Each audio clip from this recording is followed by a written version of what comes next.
Séraphin pour moi c'est une belle réussite. C'est un projet que j'ai suivi depuis ses débuts puisque je travaille à la Commission européenne et nous apportons notre soutien, dans le cadre d'un projet qui s'appelait Orphée. Nous avons aidé à la création de cette association Séraphin et on peut dire que c'est un grand succès. C'est aussi une fierté de voir comment, ces initiatives au départ, dispersées ont pu collaborer ensemble et créer cette entité qui, je l'espère, va continuer à vivre et se développer maintenant. Donc le marché de la rénovation, est un marché compliqué, très atomisé, avec aussi un réel problème de confiance dans l'offre qui est faite, et compte tenu de la complexité aussi des situations, la complexité des projets à engager.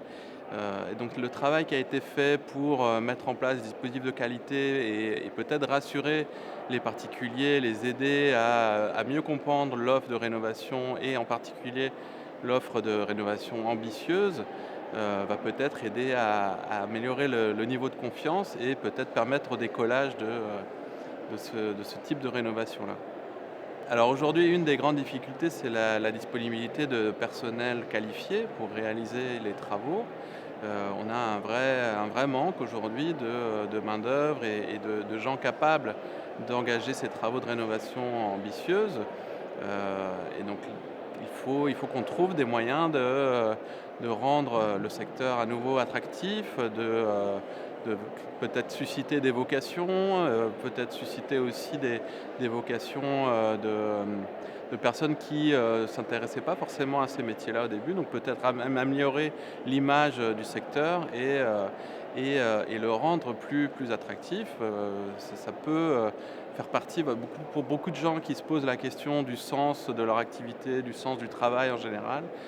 Travailler à la rénovation du logement pour tenir les objectifs d'économie d'énergie, de lutte contre le changement climatique, c'est sans doute quelque chose qu'on pourrait tourner d'une manière vraiment attractive pour susciter le plus de vocations possible. Alors l'aventure Séraphin, c'est une aventure déjà assez longue qui n'est pas forcément limitée au seul projet Orphée Séraphin, qui date déjà depuis, enfin qui remonte à une dizaine, voire un peu plus d'années. Donc c'est surtout la constance et les efforts de toutes ces équipes et de certaines personnes impliquées dans ces initiatives-là qui m'impressionnent le plus, hein. Aujourd'hui, c'est facile, quand le projet existe et relativement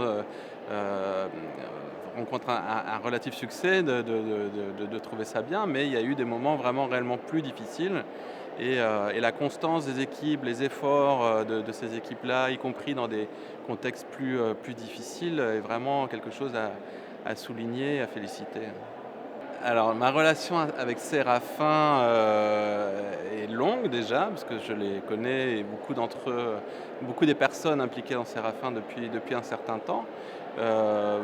Pour l'entité que je représente, qui est la Commission européenne, c'est une relation qui là aussi est relativement longue puisqu'on a d'abord accompagné, Énergie Positive qui faisait partie des précurseurs sur le sujet, puis ensuite dans le cadre du projet Orphée, l'ensemble des partenaires qui ont créé Séraphin.